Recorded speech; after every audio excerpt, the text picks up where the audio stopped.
generally if we look, we are driven by our fears.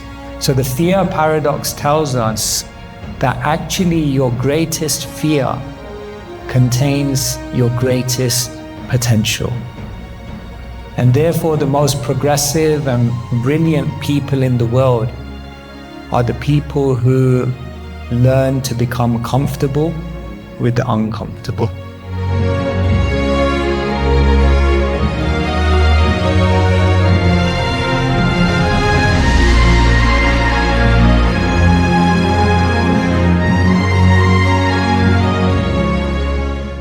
Martin Luther King said, nowadays we have guided missiles and misguided men. And therefore we're moving very, very fast. The pace of evolution in the world is picking up like anything. I was just speaking to someone in Berlin, an AI expert, and he was explaining that the rate of change in the world in the next 5 years will probably be equal to the last 50 years. It's just exponential now. We may not realize, but the world within 5 years is going to be very, very different. And so, as the world is changing at breakneck speed,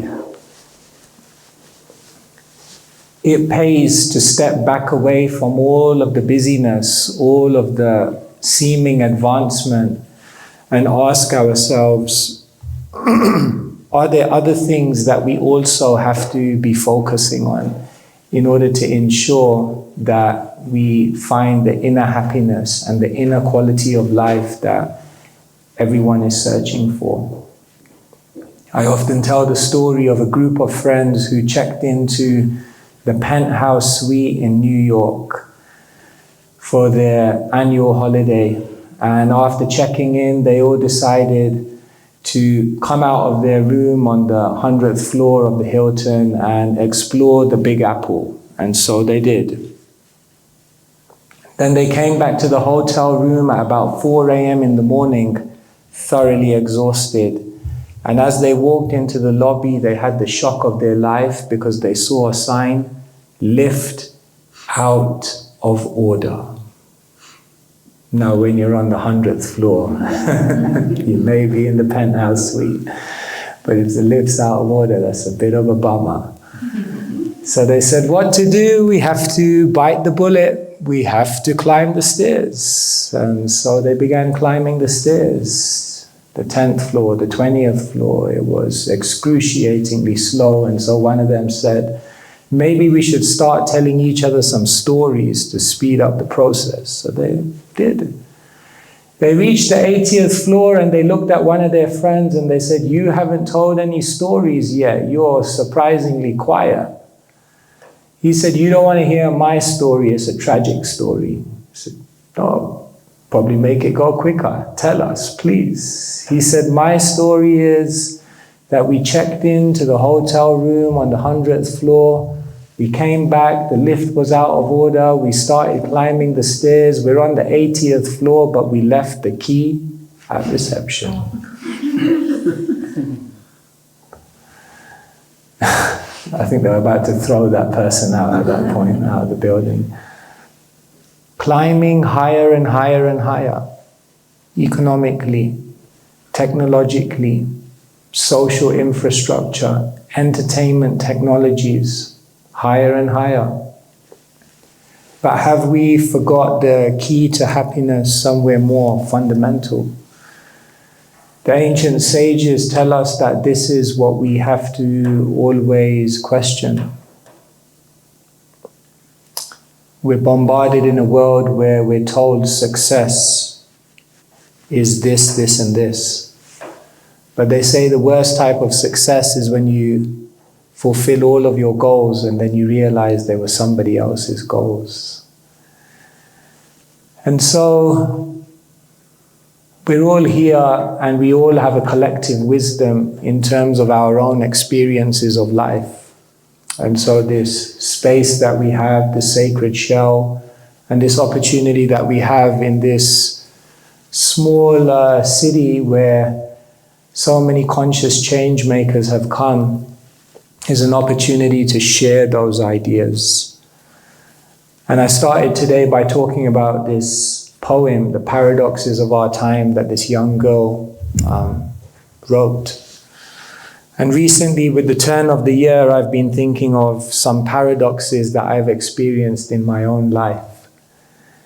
And these paradoxes, I hope I'll share them with you, and perhaps they may give you some seeds of thought for you to contemplate over the next few days. And so I'll share with you a few of the paradoxes that I experienced in 2024. And then what I'll do is I'll just give all of you a chance to connect with each other and maybe discuss some of the paradoxes that you've experienced in your life.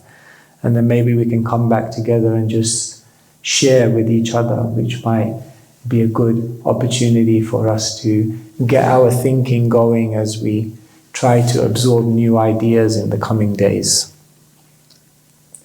The first paradox that I experienced in 2024 was what I call the information paradox.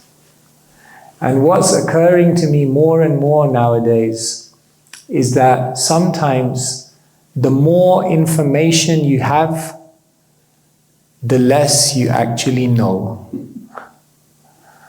It's funny because at university, I studied at University College London, and my degree was called Information Management. And now I think I'm just being bombarded by information. I was like, I should have paid attention in my degree. Like, I need to know how to manage all this information.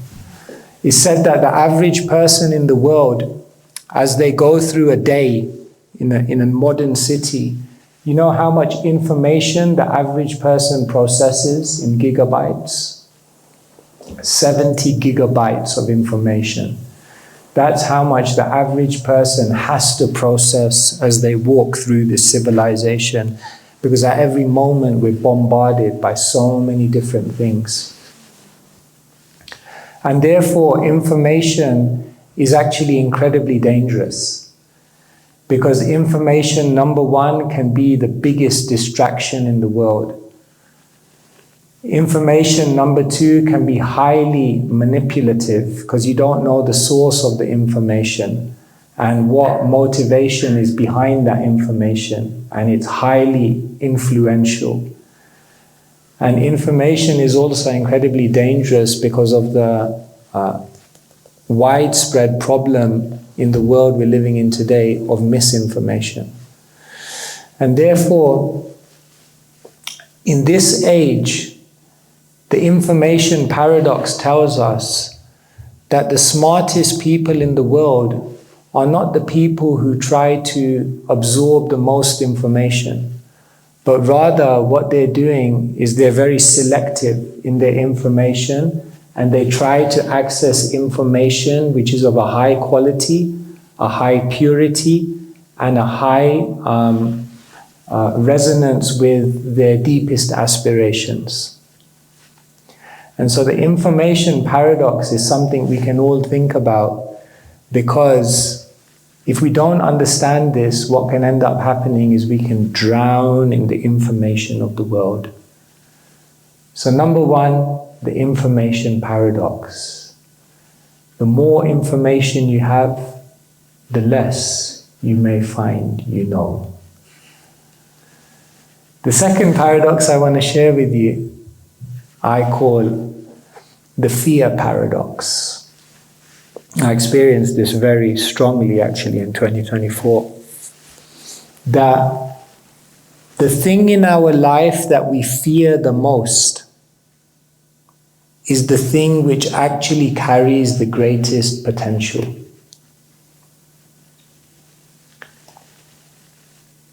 There's a sense in the world where whenever there's a fear, whenever there's something which is a little bit uncomfortable, whenever there's something which doesn't quite resonate with us, then our tendency is to hide away and to run away and to turn away.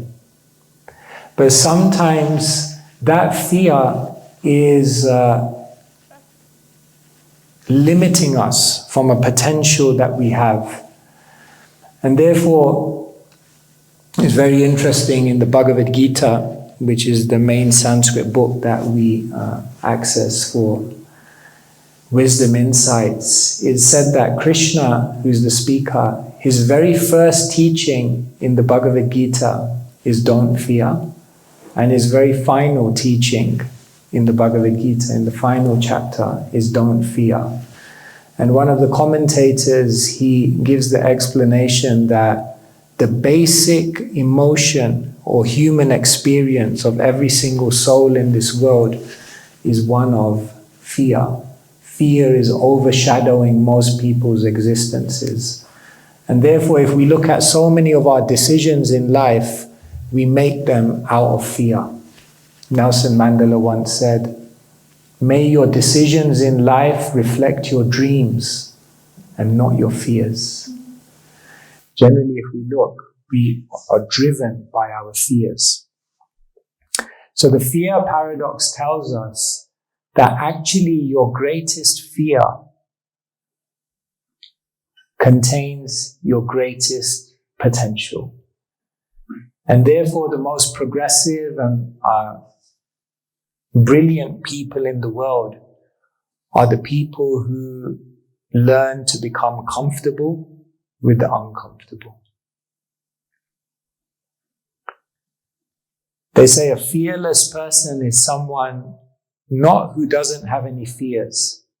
A fearless person is someone who has such a deep purpose that their fears pale into insignificance. So the second paradox I want to share with you, I call the fear paradox, that your greatest fear actually contains your greatest potential. The third paradox I want to share with you that I've experienced actually for many years. It was a piece of advice I received actually when I was becoming a monk at the age of 21. But as the years have gone by, it's been confirmed again and again. And that paradox I call the speed paradox. And the speed paradox tells us that if you start slower, then you'll end up going way more quicker. When I was 21, I graduated from university, so I went to India to explore my spirituality. And I came across many, many brilliant people. But one of them, I asked him for a piece of advice for my spirituality. And he said, every year, disconnect for 1 month.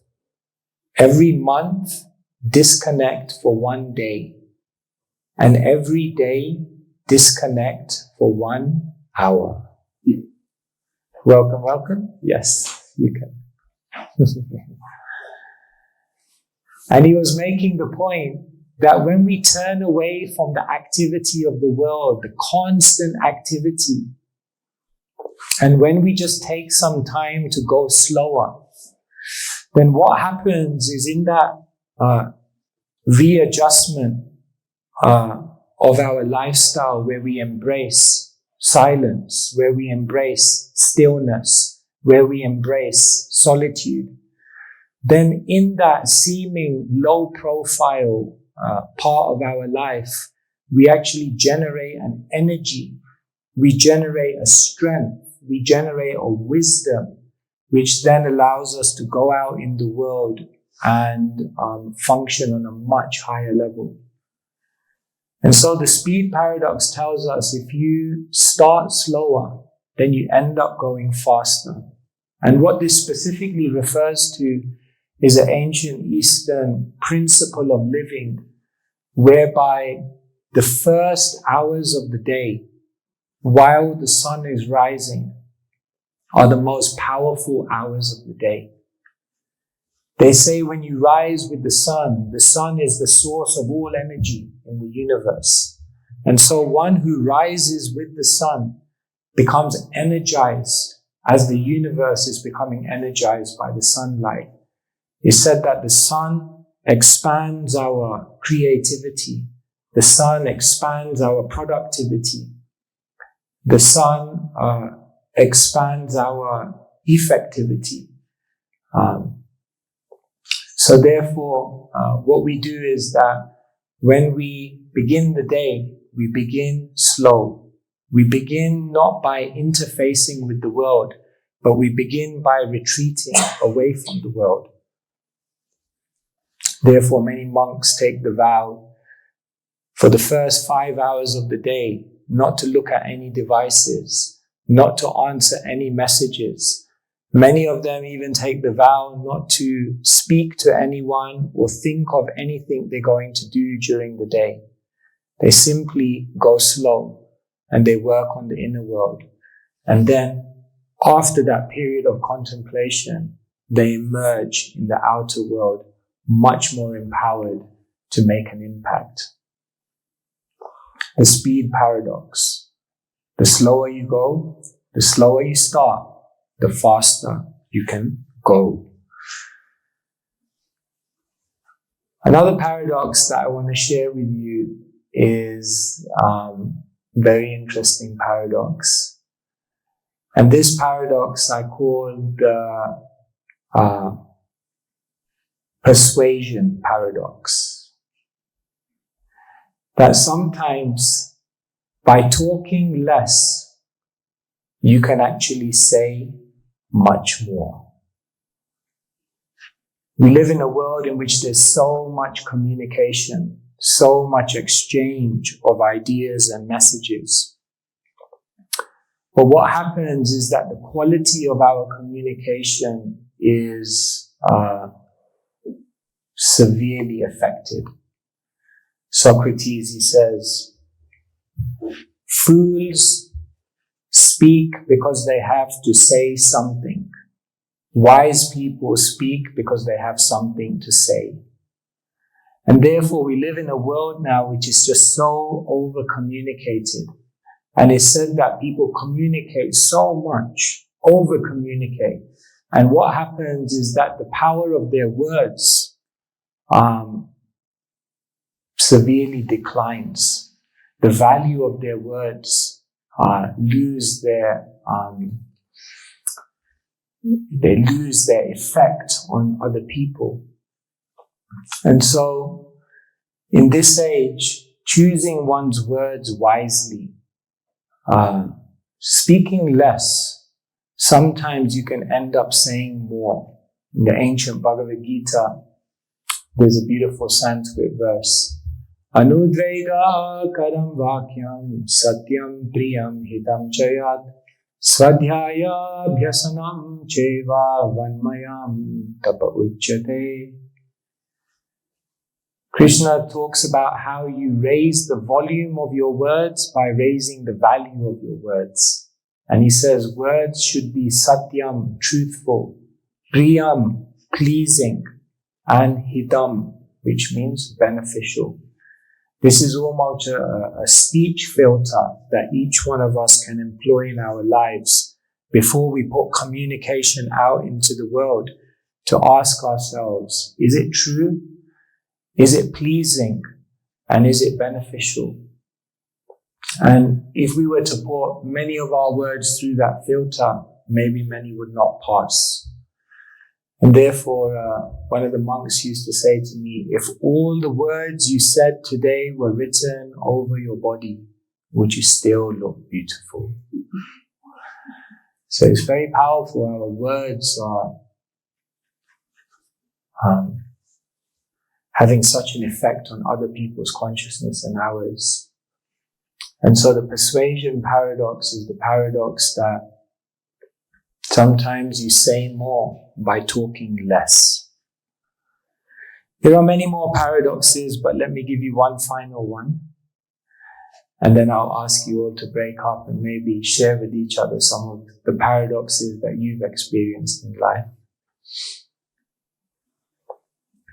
Which one shall I share with you? Okay, I'll share with you one more. The scary one. The scary one we call the death paradox. And this is the paradox whereby those who actually meditate on death actually end up living much more meaningful lives. It's very interesting. We live in a world now where death is almost sterilized, sanitized, secretly cordoned off from public view. It's interesting, in India, when someone dies, then they have a funeral, and it's an open pyre funeral. You can see it all in front of you. And it's interesting, yogis often go to the funeral pyres and sit there meditating in front of burning funeral pyres. And the interesting thing is that when we meditate on our mortality, the temporality of life, when we come to terms with the fact that life is limited and I'm here only for some time, then there are many, many gifts which come from meditating on death. In fact, Steve Jobs once said that death is life's greatest change agent.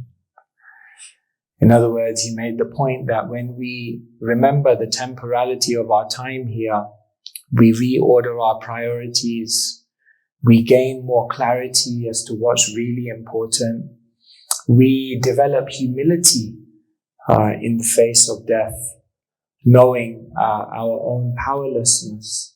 And he says these are all beautiful qualities which help one to live a much, much more meaningful life. And so, in a world where most people, they just don't think about it. In the ancient Mahabharata, there's a famous dialogue between a very virtuous king, his name is Yudhisthira, and the god of death, known as Yamaraj. And so Yamaraj asks him a series of questions. And one of the questions he asks him is, what is the most amazing thing in the world?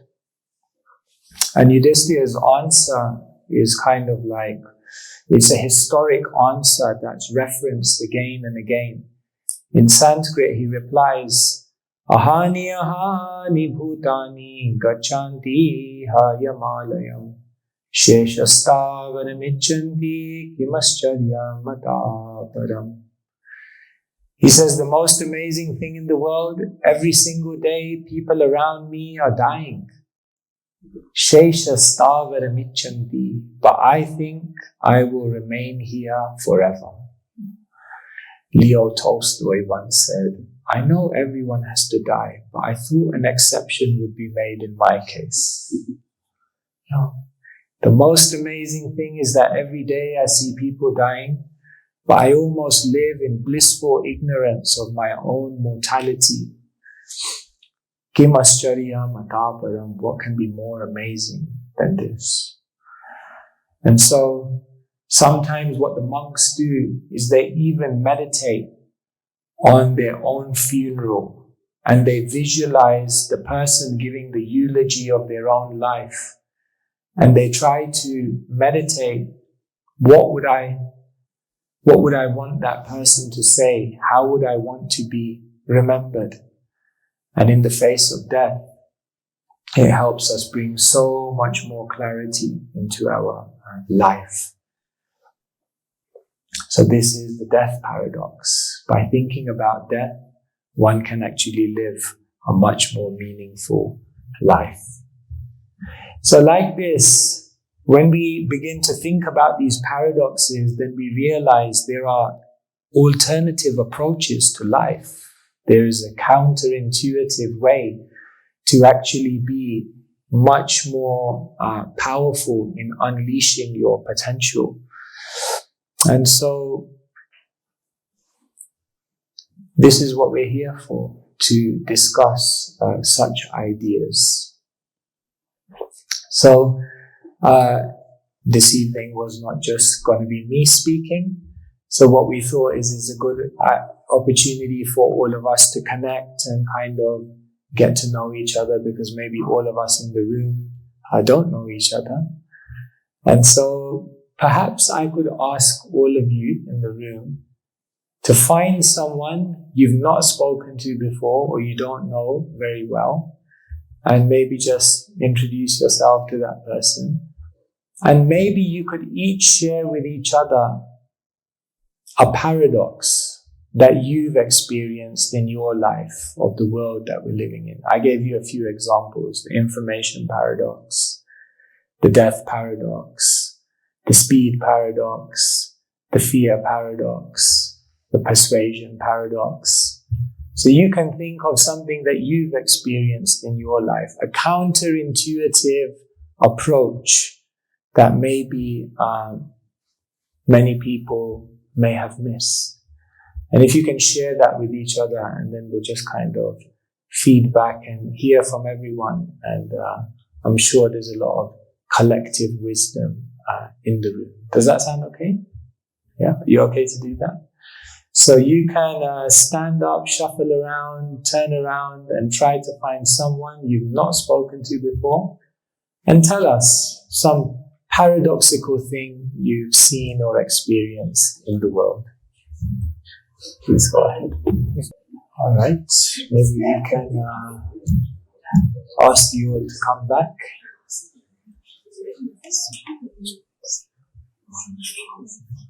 So I hope you had some good discussions there. I don't think we'll be so linear and like go around group by group, but is anyone feel inspired to share something of what you've experienced of life, paradoxes, counterintuitive approaches to how we do things that you feel you've experienced, and maybe everyone will benefit from that by hearing that? Yes. Can you tell us the name as well? Antoine? Yeah. So, we're talking about the paradox of speed. And a couple of years ago, I discovered that in intimacy, when we're making love and then we're going slower, it's a door to entering sacred intimacy, or almost like what I would describe as a divine practice. For the kitchen. Okay. So, to me, it's a very easy playground to experience what reducing speed can, how powerful it can be in terms of the experience. It can give us access, a bit like meditation, but in that case, I think it's even more powerful in some ways. And I think it's very easy. It's accessible to everyone, but it's also a mirroring of course, of living life, but with a direct result in some way. So I was discussing of how interesting it is, and how much we should probably share it with the world. That there is another door to sexuality that what people believe that is actually an access to something also much more sacred and respectful, and probably will bring more balance and peace also into the world. Thank you so much. Thank you for sharing. Yeah. So you related the speed paradox to also relationships, and how that going slow and respecting maybe some boundaries in the beginning actually leads to a much more deeper connection. It's very interesting now they talk about, in ancient Eastern theology, it's said that there are two ingredients which nourish a relationship. And those two ingredients in Sanskrit are known as Vipralamba and Sambhoga. Vipralamba means separation, and Sambhoga means meeting. And it's said that the river of love flows between the two banks of meeting and separation. And therefore, in any relationship, for it to reach the height of its potentiality in terms of emotional, aesthetic experience, there has to be separation and meeting. But we were reflecting once, having a discussion recently about this, that social media has killed separation. It's like Now, like previously you would have a relationship with someone and then, you wouldn't see them for a month, and you had no way to find out. I don't know if how old everyone in the room is, but like back in the day, they used to have like postcards, and if you were lucky, you may in a month get a postcard, which was just one side, like a few words. But it's amazing. Now we have social media. It's like there's no separation. Like you can be on the other side of the world, like that. You know everything, what they're eating, take a picture of my status and everything.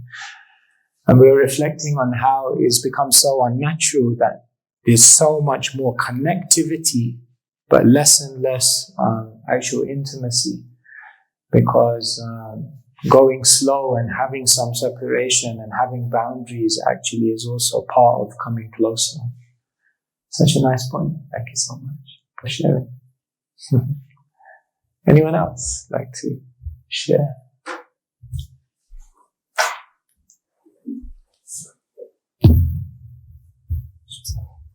So hello to the kitchen and to you.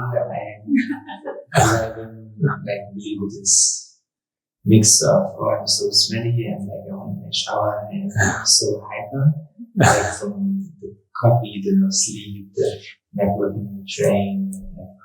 Wow, what a beautiful space. Like I'm really overflowing with like appreciation for coming into the space here and like, it's not really what I signed up for. I signed up for also the Davos in nature and I'm like, it's like so nourishing. Thank you for this. There's this, we're talking about love and lovers, and Goethe built a memorial for one of his beloved women, and playing with the paradox of structure and freedom. Mm-hmm. And the memorial, this sculpture, like, is a cube and a sphere on top of it.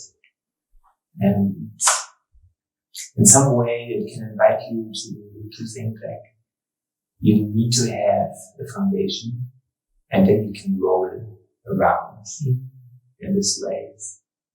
And so I'm also connecting this with my there's so much excitement that I want to roll around.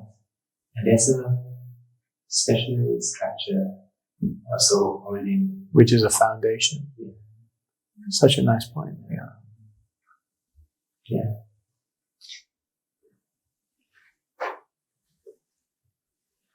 Kind of like,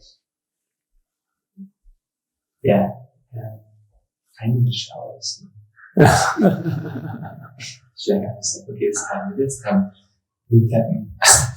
Thank you for sharing. Yeah, that's such a nice one. That structure opens the opportunity for spontaneity, because oftentimes we juxtapose those two things.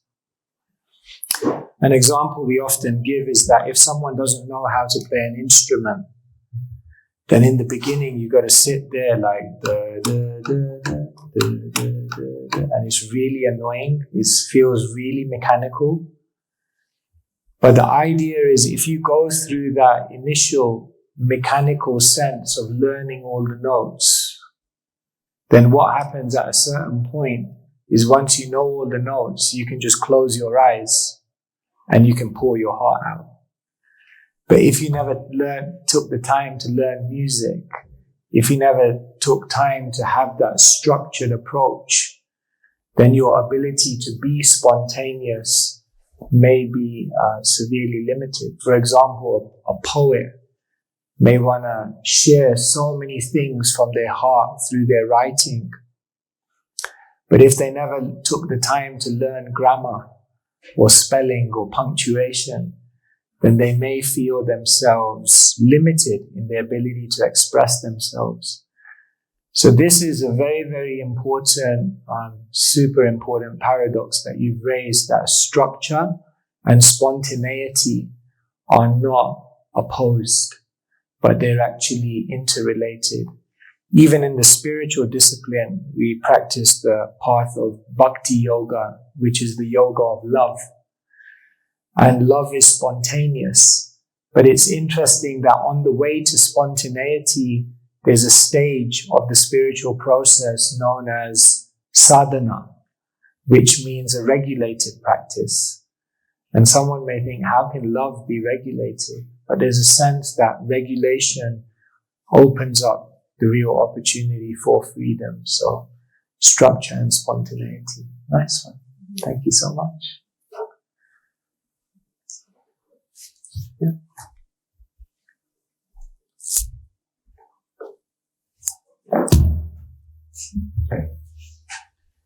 No, Patrick. We heard from Koshi a very beautiful paradox of doing.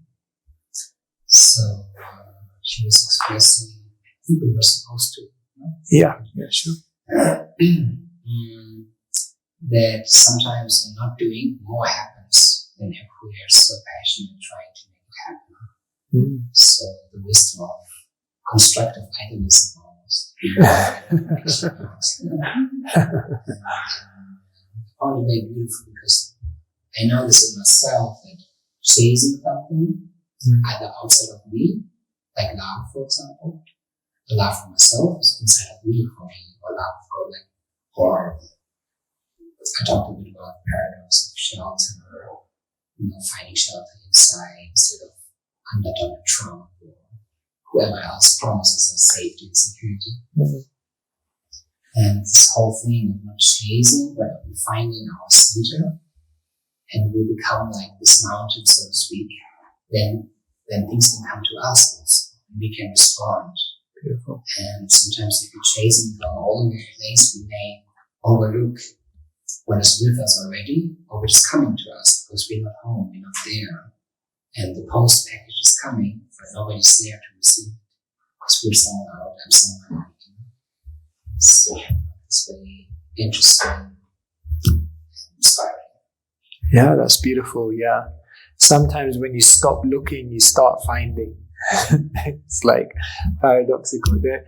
Many scientists talk about this phenomenon, that many of them talk about how they were trying to solve some kind of scientific conundrum, and they just were racking their brains, and they just couldn't get the answer. And then they just like say, I give up. And then they go out and do some gardening or something. And while they're pulling out a weed or something in the garden, it's like, whoop, it just comes, an intuition. So it's very interesting that in life, it's not that we're going to be completely idle. We're not going to put in any effort. We're just going to wait for everything to happen. No, we put in effort. But there's a certain point when we realize, I put in all my effort now. Now I just have to stop and just let it happen.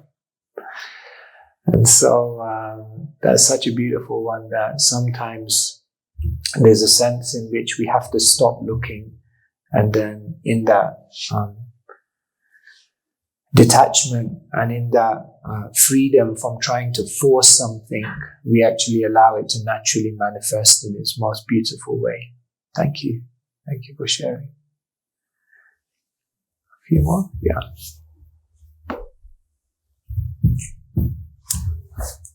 Awesome. Okay. Thank you for stealing my thoughts.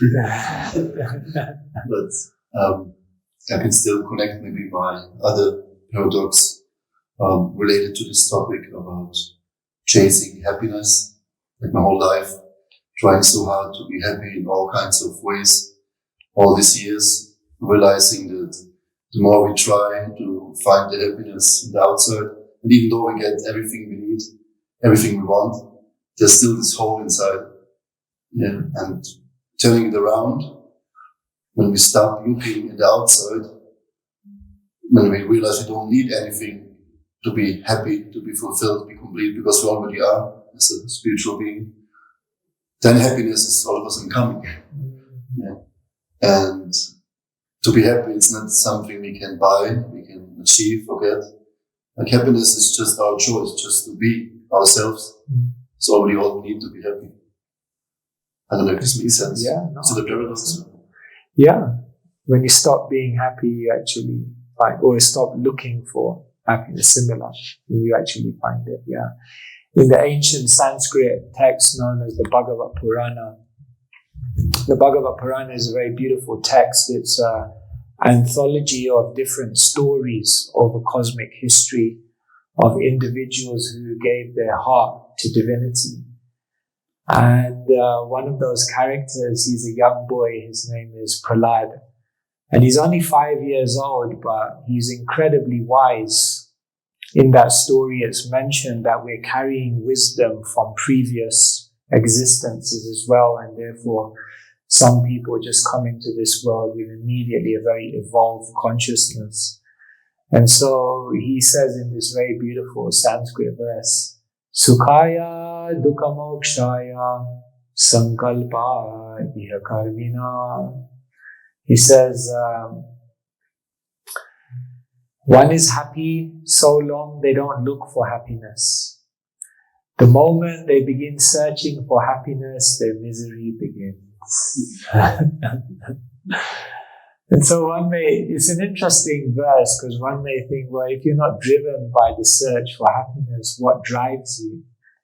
And he makes the point in his passages of wisdom that when one tries to serve, when one tries to selflessly contribute to other people's lives, to the world around them, then in that selfless spirit, one actually feels automatically a very, very deep fulfillment of the heart. And therefore, one of the sages says, don't try to be happy, just try to serve. Rabindranath Tagore, the famous writer, he once said, I went to sleep and I dreamt that life is joy. I woke up and I realized life is service.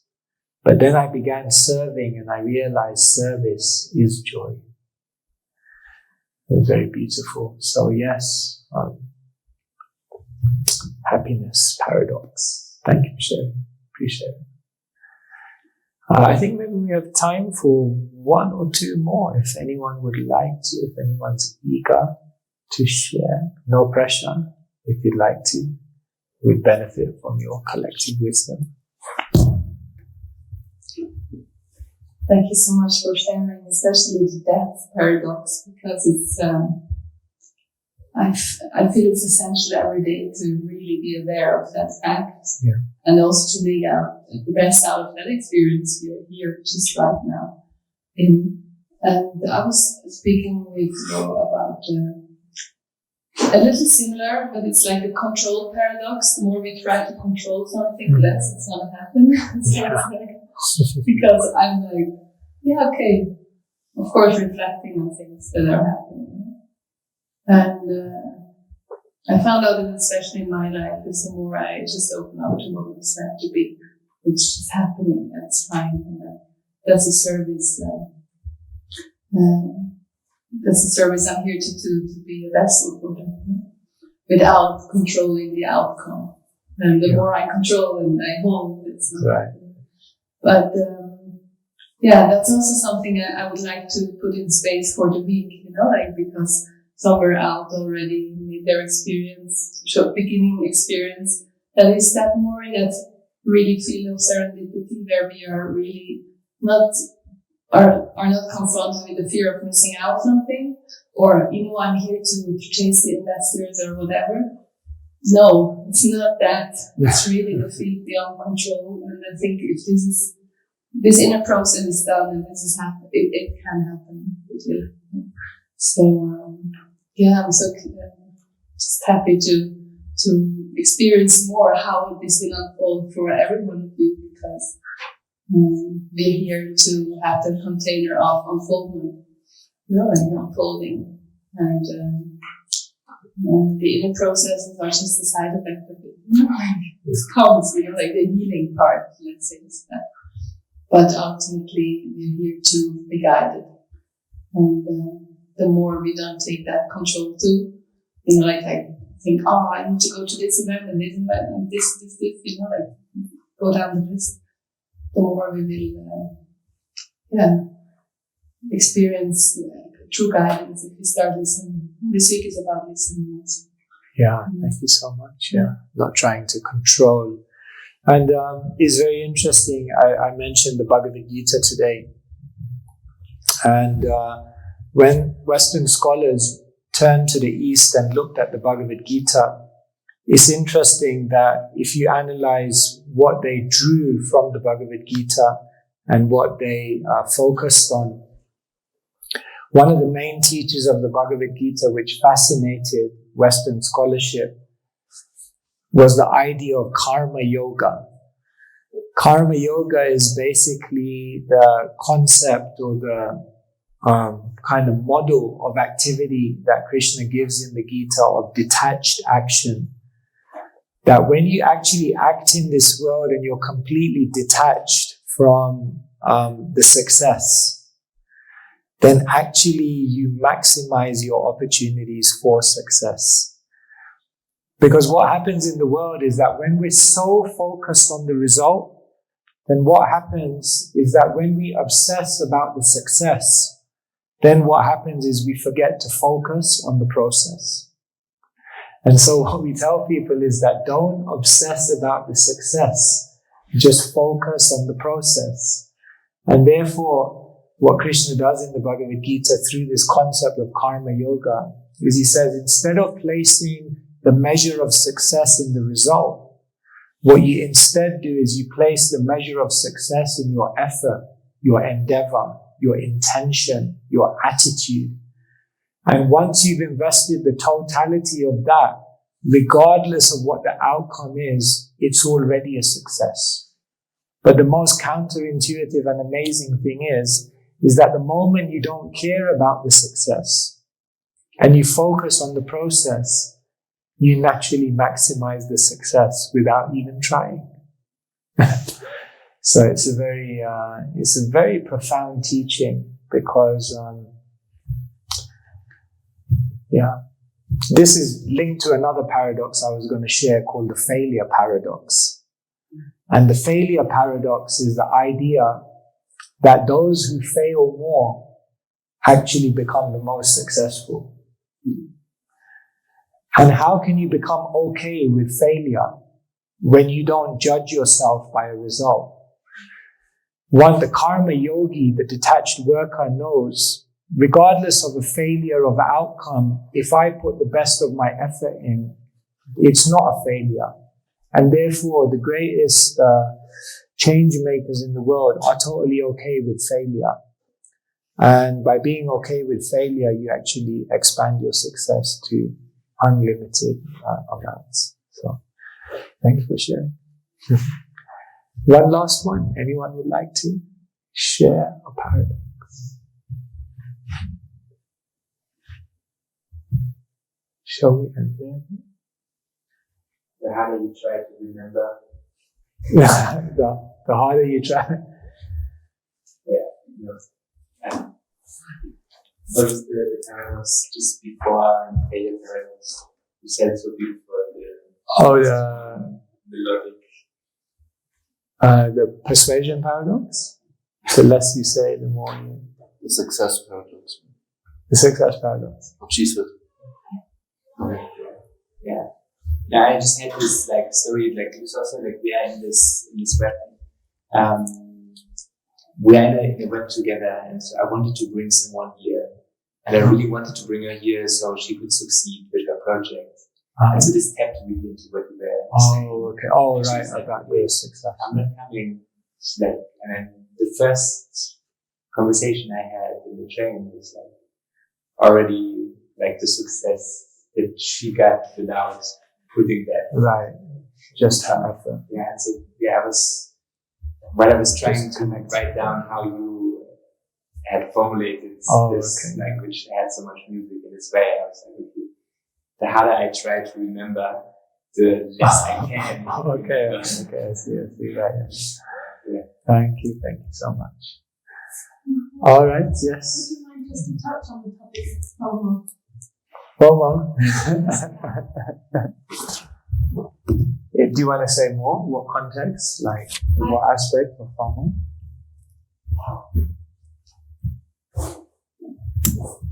Well, Nandarani was talking about, this breath energy of, feeling like you might miss out if you don't go to this event, don't go to that event, and you just feel like you want to be everywhere, but you can't be everywhere. And this is like a very modern phenomenon of FOMO, fear of missing out, that if I'm not going to be there, I'm going to miss out on something.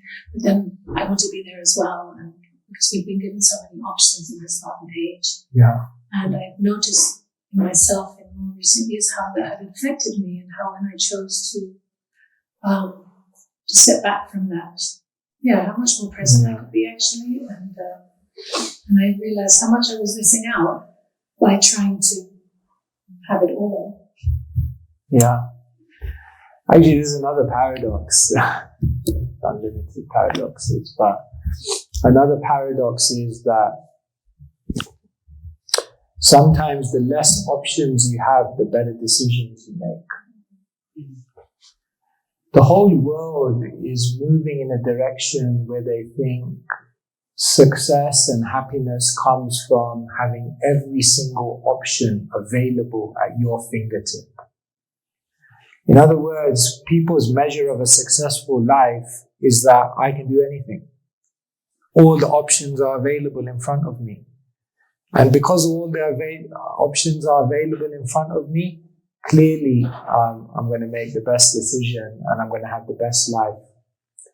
But the interesting thing is now social scientists are saying that most people are suffering from decision-making fatigue.